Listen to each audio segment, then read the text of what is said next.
Welcome to the Recovery Roundtable podcast, where the journey to sobriety opens up through powerful discussions and shared experiences. Join your host, Mark, who will bring you stories of triumph and resilience from the heart of Pacific Shores recovery. Every episode offers insights and support, guiding you through the challenges of addiction recovery. Thank you for joining our community. If you're ready to start or continue your recovery journey, we're here to inspire and support you. Let's explore recovery together. Conversational, but if you wouldn't mind sharing your name, kind of where you're from, then we'll jump into what brought you out here to Cali. Absolutely. So my name is Jason. I'm originally from Michigan, and I came out to California about 17 years ago just because I wanted to live here. I think when I was a kid, I always pictured I was going to live here. I actually knew it. And one day I just jumped in the car and drove out here. Was it something that you saw, like a movie, or? It was absolutely something I saw like a movie. I was sitting one day kind of just really unfulfilled in life, and 8 Mile popped on the TV on a Friday night, and I watched it, and obviously coming from Michigan and Eminem being a big figure, I watched it and I just got inspired, and I packed up my car that weekend and I shot out to California. Were you eating spaghetti while you was getting ready? I should, it's very possible. That's a great movie, by the way. It is. Even from an addiction standpoint as well, it really hits a lot of stuff. So you got in a car after watching the movie 8 Mile and said, Southern California is my home. That's where I'm supposed to be. And then you drive out. Yeah. I was with a girl at the time, and we were kind of planning about it, but we weren't sure exactly when it was going to happen. But I saw that movie, and it just kind of really pushed me in, like, we need to do this. So did it very quickly. Okay, so you come out here, and was there some shock and awe? What was that like? Absolutely. So I came out to California, and I thought it was very accurately portrayed in the media. It was absolutely a circus. Everybody running slow motion in bikinis and red shorts. Quite the opposite. I showed up in East Hollywood. Okay. And it was quite a culture shock coming from the Midwest, where it's decently conservative. And I show up there, and I remember I was like, I just need to get to LA. It's going to be great. I get out to LA, and I'm like, oof, what's going on here? And I was kind of lost. I worked as a janitor and delivered pizzas just so I could make money. Yeah. Didn't want to have to ask anybody for any help. I just pushed it very hard to be able to take care of myself. And back in Michigan, I had some experience being a file clerk in law firms, so I figured out I could just maybe get my resume out, and soon enough I got my resume out, and a law firm in LA hired me, and I was able to go into just pushing paper for a living, which is horrible, but it paid the bills. Yeah, and such a different time. So I delivered pizza back in the 90s. It was one of my earlier jobs, and this was before internet. You're pulling out your Thomas guide. Do you remember that? Of course. Pulling it out and going like, where's the street? I don't see it. And it was a street that's been, created in the last year or two, and it's not on the map. Yeah. Okay, so you're delivering pizza, you're working janitorial, so you've got strong work ethic, not afraid to do whatever it takes. Then you put out your resume. So what happens from there? Yeah, so I got this job, and I'm making money, but it was kind of like the old kind of like way my life has always been, just unhappy. Just wasn't really going to find it, where I was doing things for money, but I didn't really understand the idea of doing things because you love it, And I think there was a couple things that happened throughout my life at the time. I was always a competitive fighter. It was something that was very important to me, So I ended up, while I was working in these law firms, started to pick up my passion for fighting again and competing again. And kind of what put me down this whole road of what I do now is I broke my leg in a fight. And even though throughout my life, I was always drinking and using drugs for fun, but when I broke my leg, I had just moved from one law firm to another, and I didn't have insurance quite yet. I shouldn't have taken this fight, but I did. And I didn't have insurance, so I started drinking alcohol to deal with the pain. Okay. And it went horribly wrong. And in about 6 months, I tore everything down. I tore my job apart. I tore up my relationship with my mom and dad.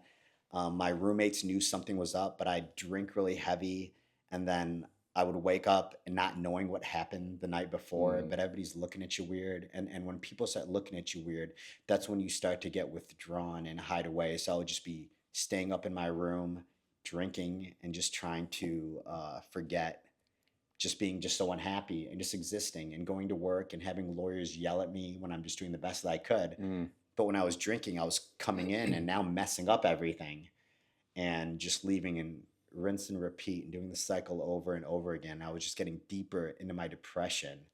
And soon enough, it got really bad where I realized I needed to go get help. And I went to the doctor, and he suggested show up at Hoag Hospital and they'll help me. So I went to Hoag Hospital, and initially I was there for just classes, like outpatient classes, but I showed up super drunk. And they're like, I think you should probably detox. And I didn't know what any of this was. I mean, there's no addiction in my family. My mom probably has drank one time in her life. My father, maybe twice ever. Never been drunk, was never part of it. But because of that whole thing in my life of always feeling insecure, unhappy, couldn't find my place, I was always trying to just feel different, get out of who I was. So, I went to treatment over at Hoag, and it was the most beautiful experience of my life. I mean, I was able to get away and realize, like, hey, I got some issues, and it wasn't very cliche, but it wasn't the drugs and alcohol. It was just, I didn't like who I was. And I had all these emotional stuff I pushed down. And when I started to realize that I look at the world because of all these different things that happened to me throughout my life, it was starting to make sense. And if you know what's wrong, you can fix it. If you don't know what's wrong, you're kind of lost. So I realized, hey, listen, the reason I'm so insecure is because people made fun of me so much as a child. The reason that I don't have any self-confidence is because my father, who I love, who is absolutely the person I hold in the highest regards, but would make me feel bad because I wasn't a smart student. I had a bad learning disability. And in the 80s and early 90s, you were just a bad kid. You weren't somebody who had something going on. So I thought I was a bad kid. And over again, there's these things that I did wrong, I didn't feel good about. People did wrong to me, I didn't feel good about. Times where things didn't just go the way that they were supposed to go. And these were forming my viewpoint on the world. And all of a sudden I'm looking through the world through the eyes of like this wounded kid who just is just damaged and stuff. And then when I was able, and I didn't know what was happening, why my life was a mess, someone pointed out to me what was really happening. And the fix was to go back one by one and trace back that emotion to where it started, how it made me feel, trace it forward to how it's affecting my life now, bring it back to the center and to the best of my ability, close that door. And then soon enough, these thoughts started to change, like, it's not that I'm not misunderstood. I'm just with the wrong people. It's not that I was going to say it's not that I'm stupid, but like, I just need to find my way, Right. That's still out. The jury's still out on that one right there, But it was just all these things of me looking at the world in a realistic perspective to try to find a way to make it work for me, So I was just a confused kid who didn't really understand how to deal with all these traumas. And as a man, you're told to push them down, stuff them down there. But this is what was causing me issues. This is why I was so unhappy. So I was able to go ahead and start to really fix myself slowly. And I hid away from the world. And I went and I lived in the top of that mechanic's garage that was right next to the Alano Club in Costa Mesa, that black dome. My friend owned it. So I hid away from the world and just lived at AA meetings, was trying to find my way. And I guess I could say one of the most beneficial things is, I'm going to go ahead and say it's God, but like for some reason, certain people were put in my life at the right time. And one of them was a counselor at Hoag, and he said one line that stuck with me: if you're unhappy with your job, change it. So I'm working in law firms, getting screamed at, hating pushing paper, and I'm like, yeah, don't like your job, change it. So I left it and started stripping furniture so I could regroup and try to rebuild. And for some weird reason, I was happy. And I said, this is the way that, I'm going to start over. I'm going to reinvent myself and try to be happy again.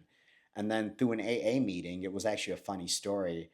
My sponsor, who I'll have 10 years soon, but I've had the same sponsor since day one. And I remember I was at an AA meeting, went through treatment, went through detox, but I had to still go into work and go to IOP at night because I couldn't take any time off. And I remember going to a meeting and this guy shared, and he had just gotten married. He was super happy and everything was great. And I'm just sitting there like, F this guy. Because like my life is a mess. Like this guy's lying. He's not telling the truth. There's no way that anybody who's in an AA group or circle is happy. And then for an hour, I'm just sitting just upset at this guy, and it was just weird, obviously character defects. And as I'm walking out, I see him in the corner of the room on his phone. I remember thinking, let me go see what this asshole has to say. So I walk up to him and I talk to him, and he just had his eyes were just like they were happy, like there was no faking it. And for some reason I said, if you'll sponsor me, I'll do whatever you say and I won't question it. And it was very easy for me to take a sponsor and relate him to a fight coach where like, I don't want to let down my parents, but I can live with that. I don't want to let down my family, but I can live with that. But you don't want to let down your coach. You can't do that, at least the way that in my DNA.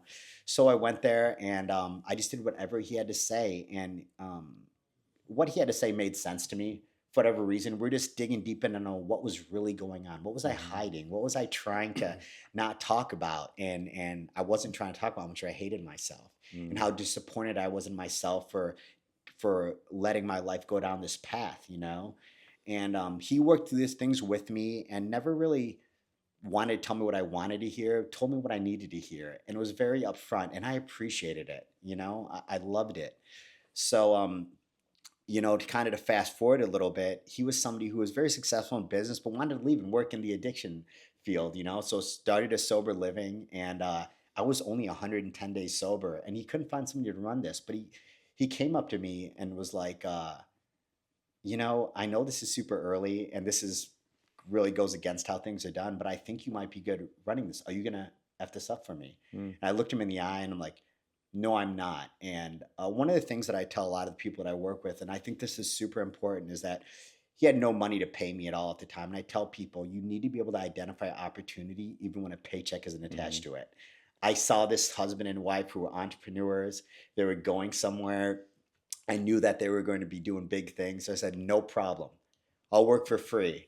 So my first foray into the industry was working at a sober living, but I would get up at 5 a.m. to go teach at a kickboxing gym just to make money and then go back to the sober living and run that during the daytime throughout the night, and it really gave me a good idea of not really the industry, but like the true look into the addict and alcoholic and the pain and the hurt and what it's really like, because I got into alcoholism, but I was never really around people who could really show me what this was about. So that job was great. It really taught me about like what a true suffering an addict and alcoholic is. And honestly, I just felt bad for a lot of these people and I really embraced this thing. So even though there was a future possibly industry wise, like my heart was just like, man, like I bet if I could get through this person one way, I might be able to help. So it was much more than that. I never really, once I had that job, of course I wanted to do well, but like I really never looked at the money or anything like that, and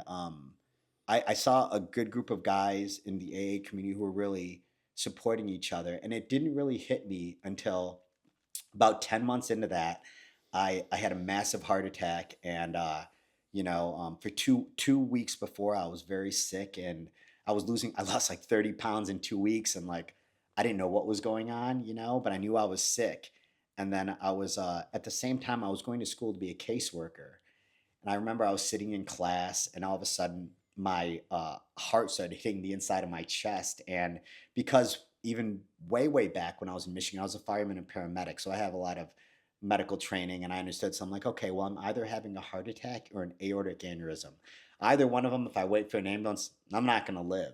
So I jumped in the car and I drove. It was funny. I was actually in this neighborhood at a school on 17th Street and Hogue was just 1 mile away. So naturally I make a wrong turn. I drive 9 miles down to Fountain Valley, in an active heart attack. And I go in there and long story short, heart stops after putting in a few 3 stents, bring it back with CPR.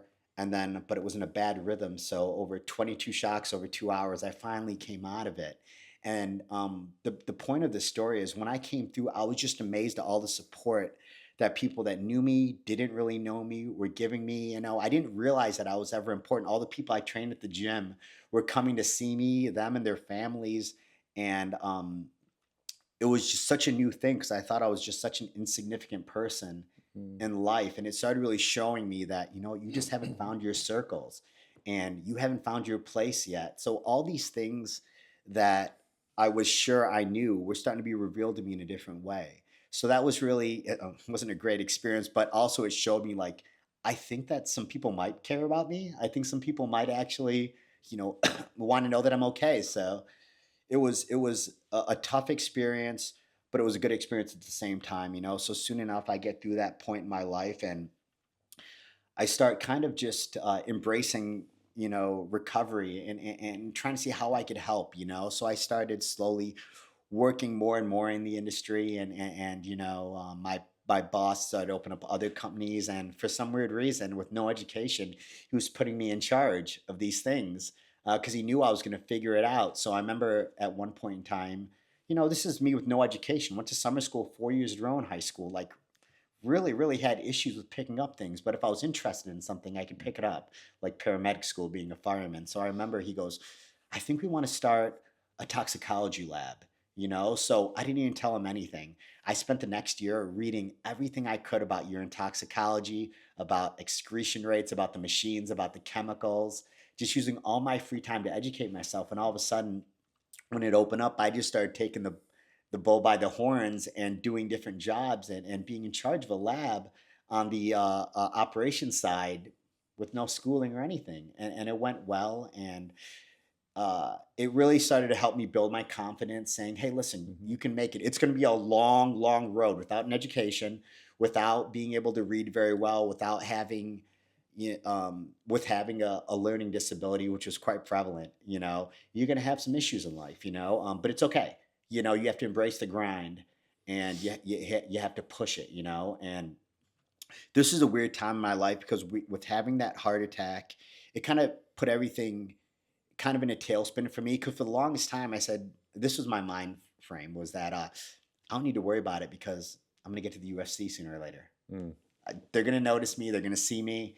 I'm going to get to the UFC. When I had the heart attack, it kind of really kind of jumbled things up, you know. But I was still around positive people who were like me, addicts and alcoholics who seem to have gotten their life back together again. So I said, there's something there. I don't know how I'm going to do it. I don't know if I can do it, but I know I'd like to try, you know? So I ended up just doing all these things, trying it, went to school to be a caseworker, wasn't for me, but then started seeing the operational side of things and said, well, I can put stuff together and I can do this, you know? So I worked at the lab for a while, and it went well, but I'm like any addict alcoholic. You have these ideas like, hey, you know what? I want to try something different, and I want to see if I can make it on my own. So I left the industry for 6 months. It was to try something different. It went horribly wrong. And luckily, though, working in the industry in the capacity I did, I never burned any bridges. I was always very good to people. So when I called back to a friend of mine who owned a treatment center and said, hey, listen, I made a mistake. I want to, you know, and I left my job at the lab. I don't know what I'm going to do. I have a 6-month-old kid right now, a wife and stuff like that. They depend on me. And he was such a good friend. He goes, hey, listen, my BD rep just resigned. I'm like, really? He's like, yeah, about 5 minutes ago. He's still standing in the hall right now. And I was like, that's amazing. And he's like, do you have any experience with BD? I said, no. He goes, Jay, we'll figure it out. Come on over. And he gave me a job, gave me the opportunity to really kind of learn another side of the industry, working in treatment. And it was good. I just, you know, didn't really know what I was doing, but I said, you know what, meet with everybody. See where every meeting goes. Network as much as you can. And soon enough, I start coming across my current business partner now periodically, and we kind of met, we kind of clicked a little bit. And about a year working back and forth, I called him up and said, you know what, listen, I'm really happy at the job I have right now, but I'm not really sure what kind of growth opportunity there is there. And he just goes right off the bat, let's start a company. And I'm like, yes. So it was about a 5-minute conversation to leave that and go ahead and start the men's outpatient that I have right now, which is the Grove. And, you know, it's been good. It's in everything that I do in life. It's met with a lot of hard life lessons, you know, because of course, like you start a company, you're like, I've been doing this. I've been in this industry for like 7 years. Everybody's want to come to my center. So I open up and nobody wanted to come to my center. And it was a lot of heartbreak, but, there was somebody that, like I said, God puts you certain people in your in your path. And I remember a couple minutes into this, I'm like, this is never going to work. It's just another failure I made in my life. And somebody who was very unexpected came to me and said, Jason, what are you doing? This is your hill to die on. Like, make this work. Who's going to give you another opportunity like this? And I had invested a lot of my own personal retirement money. I was going all in.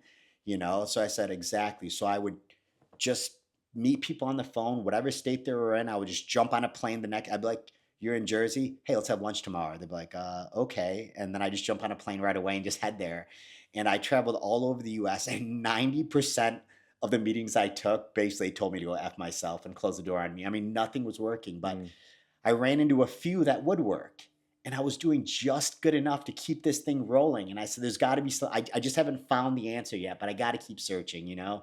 And soon enough, I started finding things that worked. We developed the company. I learned a lot about myself. I learned that, just being right, first off, I'm not always right. And even if you are right at what cost?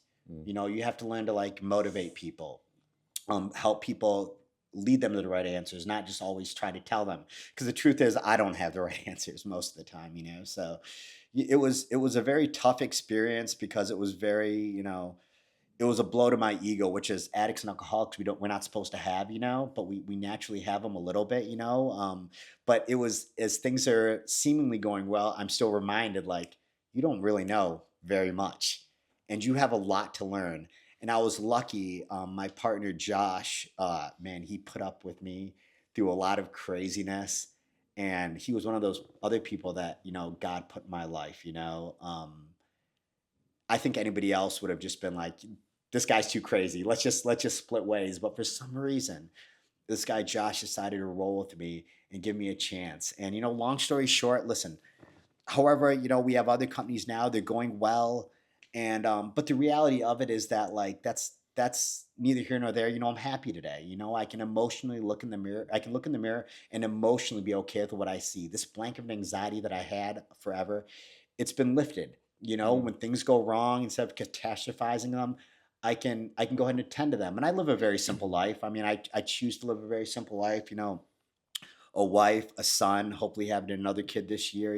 So things are really good. But I think that really, when it comes down to it, my whole mission in life is to try to help broken guys, help broken men. That's what I specialize in. Help them understand that the alpha male machismo mentality will get you dead in jail. We have to go and tap into like these emotional traumas that we have, and man, did I have them, So I'm trying to. I don't really know that I could ever do this, but like try to help lift that stigma of what being a real man is. A real man faces his issues. Yeah. A real man is always going to be there to protect others. A real man doesn't look at himself. It looks at, what can I do to add value to my community and stuff like that. So that's what I've been slowly trying to build my life and my brand on, and who I am, and naturally, yes, we work in treatment, and we do believe that, we have a great product, and the clinical product always comes first, but it's so much bigger than that. What it is, it's more about, the mission of just helping people find out who they are, and our version of what we think it takes to help fix you, so that's kind of where, kind of a, quick, like, pitch on just who I am in general. No, I love that. There's a few things I want to revisit to I'd love unpack. that. I'd love so that. One of the first, well, I guess not first things, but you mentioned this. You said 90% of the things you were doing, you continued to be met with failure. Yes. Most people give up. Yeah. So what do you think you did that continued you to stay in the game to help all the people that you're helping now? How do you meet failure? Oh, it's super easy for me. And the reason is I have failed so much in my life that I just got used to it. That's what it really was. I failed at getting friends as a kid. I failed at trying to do well at school. I failed at my initial attempt at college. I failed at trying to get people to like me.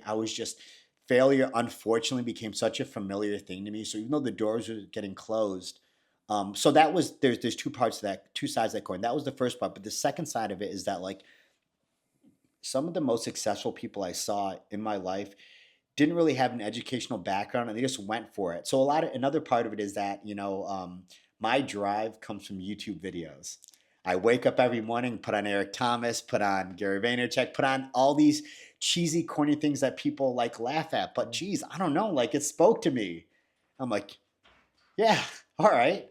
So that is how I would start a lot of my days. I'm a very emotional kind of guy, and I'm a dreamer.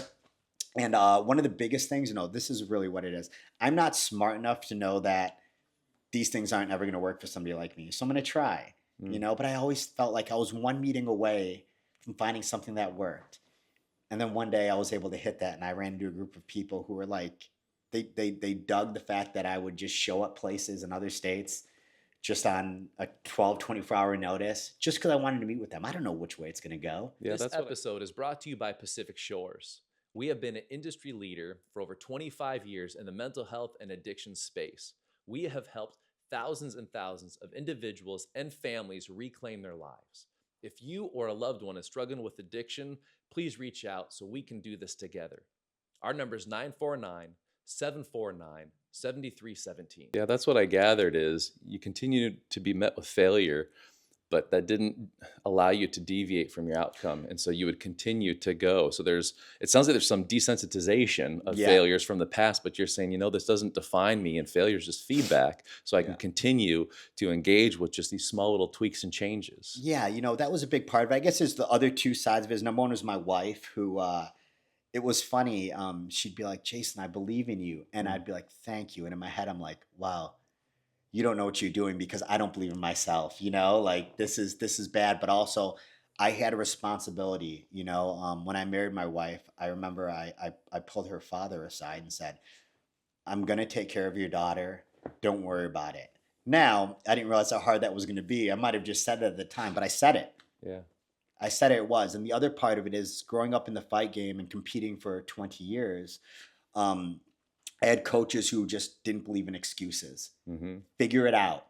They didn't want to hear why something wasn't going to work, So I was also bred in the fight game. That's kind of what helped me form being a man, is having these, I'll tell you what, this is something that I always like to say, is that, the fight sports, even though it's really what kind of made me a man, I've always had trouble expressing why I actually did it. You know what I'm saying? I knew why I did it. I knew that it was a very deep thing for me, and the sport attracts broken people as a whole. But about a month ago, after 22 years of being in the sport, I heard Teddy Atlas on an Instagram reel. And here's what he said. He said, on one given night, if you care enough, if you're ready enough, if you prepare enough, if you want it enough, you can even the playing ground, and you can make life fair. No matter where you're from, no matter what your parents have gone through, your raid, crease, or religion on one given night. And that really just I'm not an emotional guy, but I remember seeing that, and I got confused, because I started getting emotional a little bit. I'm like, he just said what I hadn't been able to say for 20 years. And fighting was one of those things where I never felt good enough, but I thought that hey, listen, it doesn't matter who you are, how cool you are, how many friends you have, because I wasn't cool and I had no friends. It didn't matter how rich you were.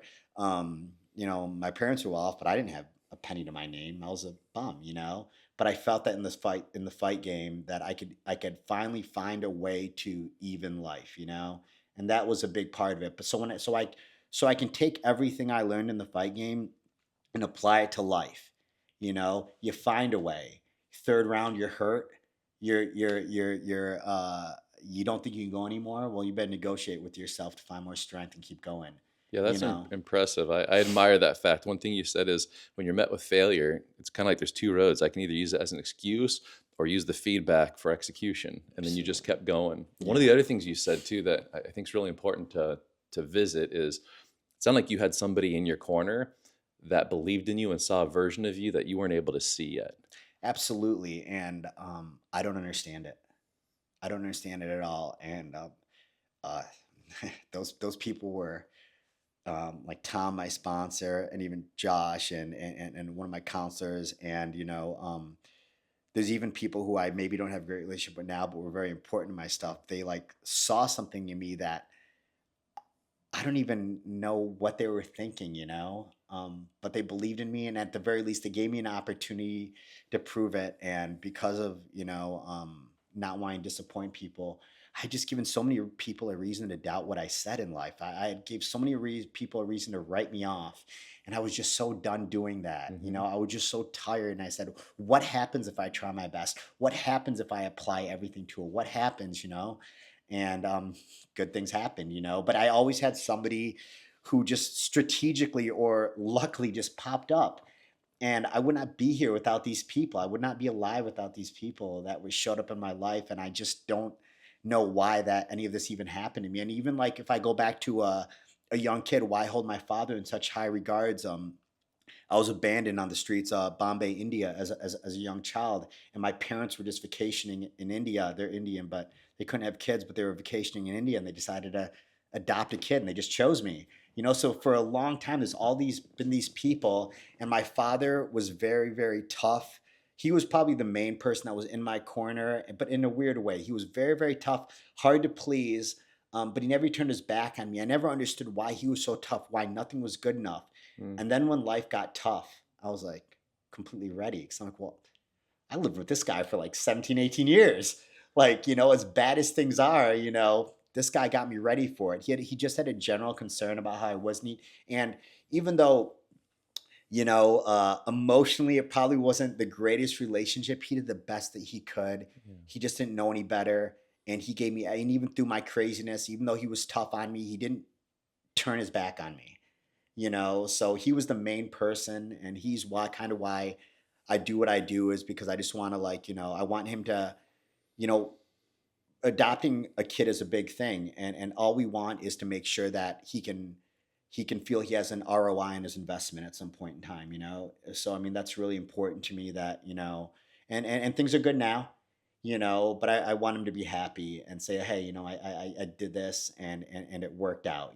So that's why I drive. So what was some of the work that you were able to do for yourself to help cultivate that relationship, or the meaning behind that relationship? Absolutely. The number one things I had to hide away, and I had to go ahead and acknowledge my part in everything, and I had to acknowledge the fact that I had a good upbringing, but I chose to go down that bad path, So I wouldn't necessarily that I did the work. I would say that through AA, through personal development, through just looking at stuff online about trying to psychoanalyze yourself, I really tried to do everything I could to explain what happened, And then I looked at things and I said, you know what? Like I said earlier, my father was doing the best that he could. He's an immigrant from India, doesn't understand this culture here.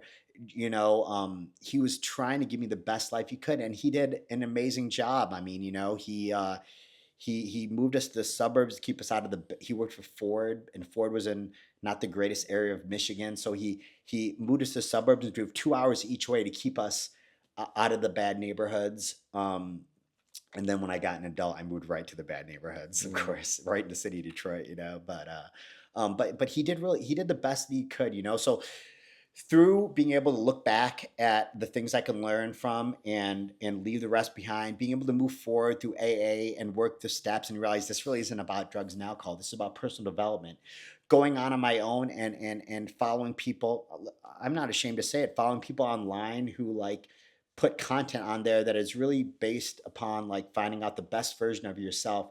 These are things that I did because I knew I was messed up. I'm still probably messed up, but I can acknowledge it. Now it's not a surprise. I get it. And when things aren't going right, I can go ahead and reanalyze, hey, what's really going on here, But I think that, one of the other bigger things is I simplified my life.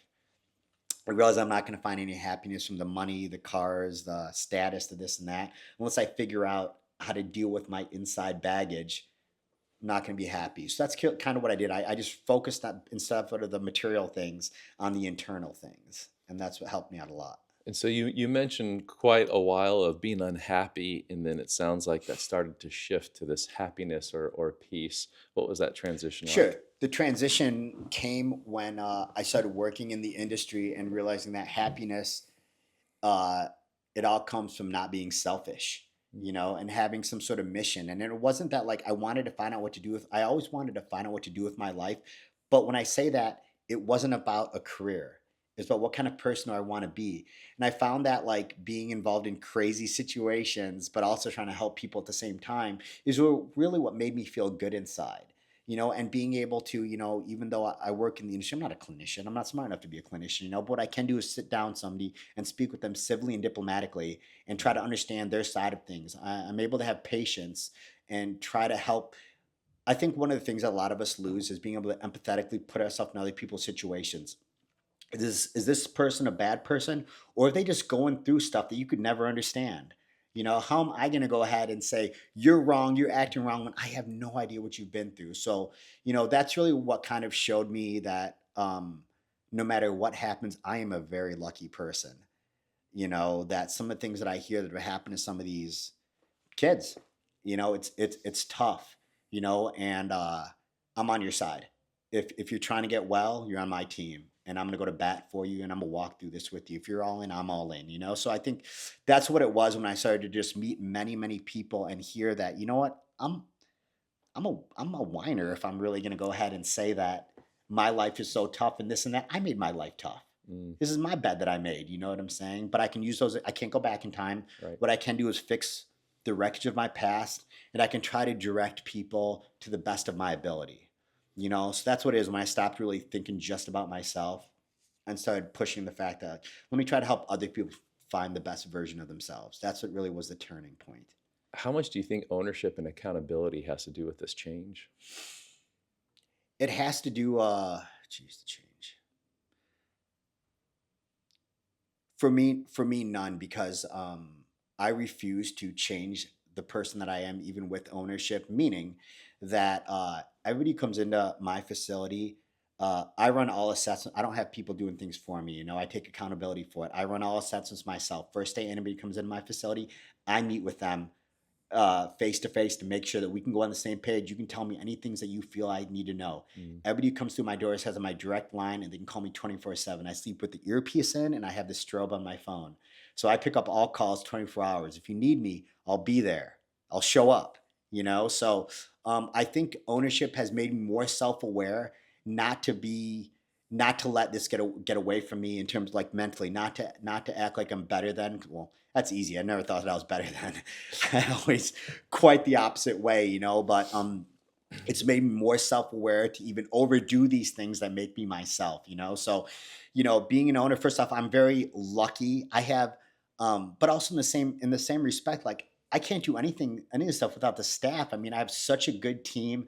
I have such a good partner. I mean, not only is he good at what he does, but he's so smart and he's understanding and he's taught me so much, So I think that when it comes down to it, there's things that I do well. I talk well with people. I can understand. I'm willing to do whatever I can, but I don't want to change who I am doing things the way I did them back 10 years ago when I started to how I do them now, So that's really just been kind of my style. And to be honest with you, I do not know that I'm smart enough to really evolve into doing it another way, So I'm just a blue collar guy from the Midwest, and that's how I operate. So one of the other things you said that I definitely want to unpack a little bit more was the tools, the resources, what you learned when you went from struggling with anxiety to now saying that anxiety completely lifted, because that's what we see so many people struggle with. No, absolutely. So what I felt was a true fix, and just to kind of explain like my mindset, I have to make things simple for me to understand them. You start getting complicated using college words, we're completely gone, I noticed that I had this voice or internal program in the back of my head that said, like I said earlier, never be happy, you'll never have what you want, you're stupid, nobody likes you. Even though there's no scientific reason to prove that it was true, I felt it, so it was true. So I knew that unless I changed that voice in the back of my head, nothing changes. And the simplest way I can do is I had to pinpoint one by one all these things that didn't sit with me wrong, back to kids making fun of me, back to me feeling that,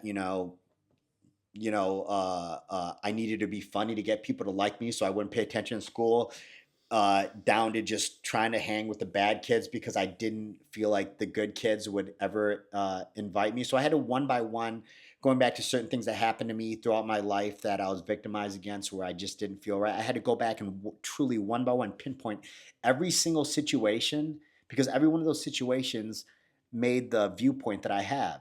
So once I could go back and to the best of my ability, make peace with it, that's when I started to feel better. And the blanket of anxiety has lifted, but it really was just, I had to make it very simple. It wasn't, all these different methods, this and that, just one by one. What is bugging me? Jason, what is going on? What is that every now and then when things are bad or just periodically just pops into your head, And one of the big ones is being made fun of. I'll tell you what, I'm proud to be Indian, but I'll tell you what, it is a very easy thing to make fun of, and I get it. It's funny, I understand that, but it doesn't feel good when it's you, So that was one of the things that really made me, that's one of my earliest memories is in kindergarten being made fun of, and it was tough. And that's also part of the reason that, I became a fighter, because I couldn't fight back with my mind. I wasn't smart enough, but hey, we can fight back with our fists, and it was my time to try to uh, give people a different version of what an Indian person was.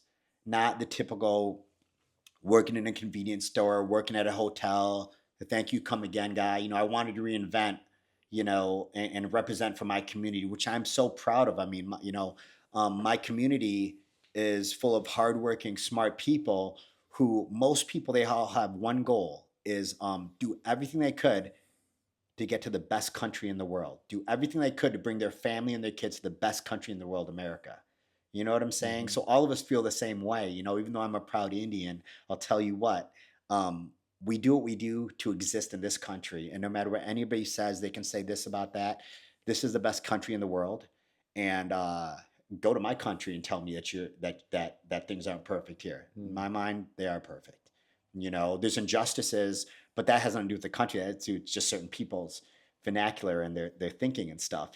So I mean, it was really about just finding an identity to myself, and that's when you can like lift that anxiety. That's when you can kind of like say, okay, I found something. It took a while to find it. It merged throughout the years who my identity was. So you talked about one by one going back, identifying where that kind of stems from, and then reconciling or making peace with that. How were you able to combine those two things once you identify it to make peace with it? Sure. So I had to go back and there's two categories: things that were my fault, and then I know, okay, this is where you went wrong. Of course I did it, a lot of people do it with a therapist. I did it with an AA sponsor, but I had to, there's couple, for this category of things you did wrong, you had to acknowledge you did it wrong, and you had to acknowledge what mindset you were in when you did it. What was your motivation? And then you have to be willing to learn from that, Then there's the other category of things where people did something wrong to you. And the only way to find the good part in every situation is being able to heal from those things and being able to tell your story later to people who might have been through similar situations. So that's how you can kind of find the good part in everything you've gone through. Either you learn from things you did wrong, say, I'm not going to do that again, or, this is what I can pick up from it. Or if you were victimized against, you can say, you know what, okay, this is how I healed from it. This is how I was able to get myself back. This is how I was able to make peace with these things. So I had to identify those two categories. And that's how I was able to kind of do it. But mostly I did with an AA sponsor.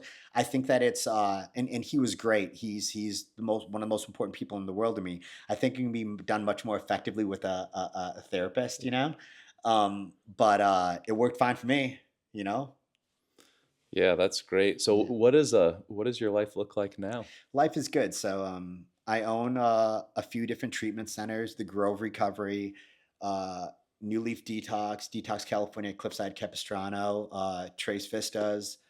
So these are companies that I really believe in, because we call ourselves professional mom and pop, meaning we have all the latest treatment modalities and all that stuff, but we operate in a mom and pop environment. We're always very much available. But I guess if you look at what my life looks like today, and if I can kind of sum up that part of it, is that, I preach to everybody, there's so much value in living a simple life.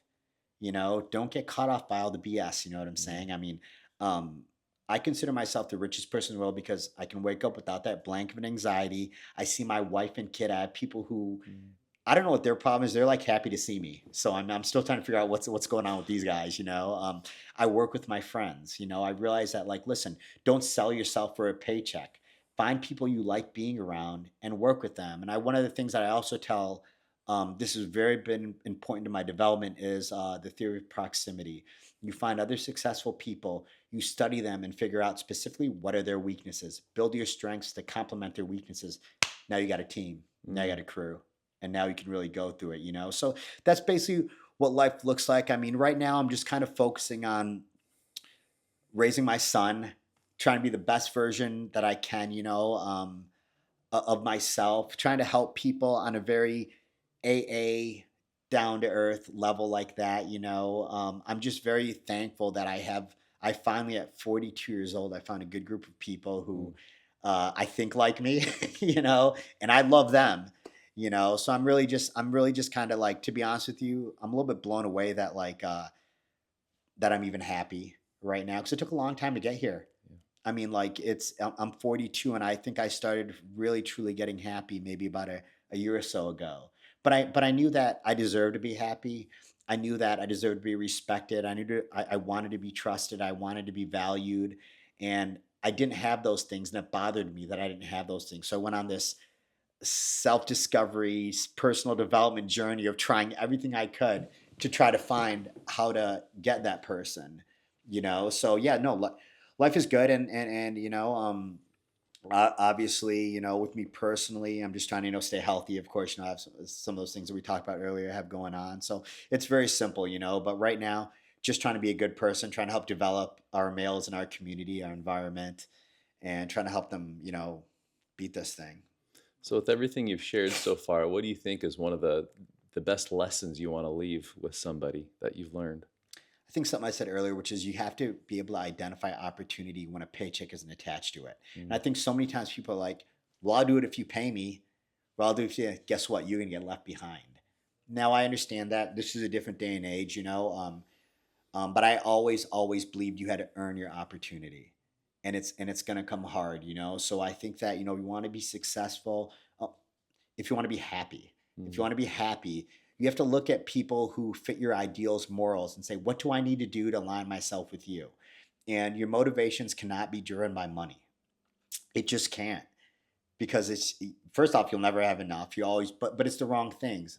We all have to make money. Listen, I have family. I have to take care of them, this and that, But my motivation and my biggest take back is that, if you see an opportunity, go for it. If you don't have an opportunity, create it. You know what I'm saying? Do not say you can't do it. There's people who do what you are into. Why not you? Why not you? So that's really the big thing about it is you can do whatever you want. Find a way. There's many ways up that mountain. If you're anything like me, it's going to be like a very high mountain and it's going to be difficult, but don't give up. These are your choices. Be happy with what you have or say you want more because you definitely deserve more. It's going to be tough, but every one of those setbacks was a lesson in that. There was something in there, I think that's one of the biggest takeaways is we tend to find our purpose right on the other side of our most painful moments. And if we're willing to stay present in the pain, we can find the peace on the other side that leads to the purpose. The biggest issue is we tend to want to sedate as human beings as soon as that pain hits and we screw up the whole process. Yeah, no, and I think that that's something that I did for a long, long time. And I think that's what's so hard with the fentanyl and stuff like that out there because it numbs you so much that any sort of normal emotion makes you want to use. You're like, this isn't normal. And it's okay to be anxious. It's okay to be depressed, this and that. But it's not okay just to accept those things. Why am I anxious? Why am I depressed? Dig into this. Yeah. You have to do some work, and it's tough because I'm telling young kids what to do when the reality is when I was that age, I was a complete mess. Yeah. So you're trying to find a way to motivate whoever you can. You give everybody 110%. Everybody you can. And I guess one of the other motivations I have is there's been 2 times in my life where I had to speak to parents whose kids had passed. And man, that is tough, especially when you are a parent yourself. I mean, when my kid has a cold, I'm like all messed up, And then when you hear these things, you're just like, no, you know what? My comfort is irrelevant. I don't care.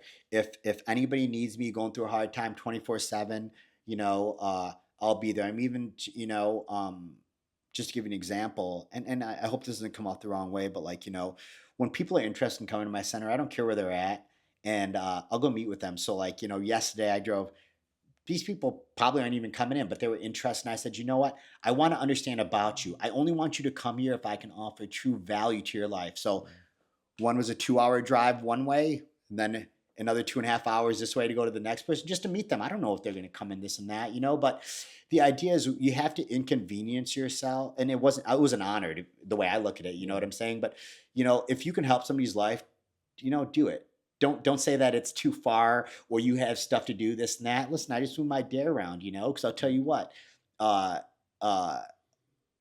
death is one of those things that'll stick with you kind of weird, and it'll mentally scar you when you see it. Of course, I saw a ton of it when I was a fireman and paramedic. That's a whole nother story. But when you see it in this addiction, you're like, it didn't have to happen. Yeah. It didn't have to happen. And then you're like, well, maybe if I did this differently, I could have gotten through to them. So that's why you're kind of at a race at time when you see somebody who's going deep through their addiction. You're trying to, what is the best method, and stick with it and go with it. But you don't know what's right. You're just saying, what do I think is right based upon experience? And I don't know. I'm right like 50% of the time, about 60% of the time, yeah. I'm right every time. Yeah, so it's very difficult. But when it's playing for keeps and having my own kid, that's where I'm like, you know what? I don't really care what the situation is. I don't really care if you come to my place or not. What I do care is that you get well, and that you're able to repair your family unit. Yeah, that each person's able to heal at the level they Absolutely, need to. yeah. Figure it out. Well, thank you so much for coming in Absolutely. and sharing your story, and honored to come through. getting to know you, man. For sure. I Thank you so appreciate it. much. You got Appreciate it. you.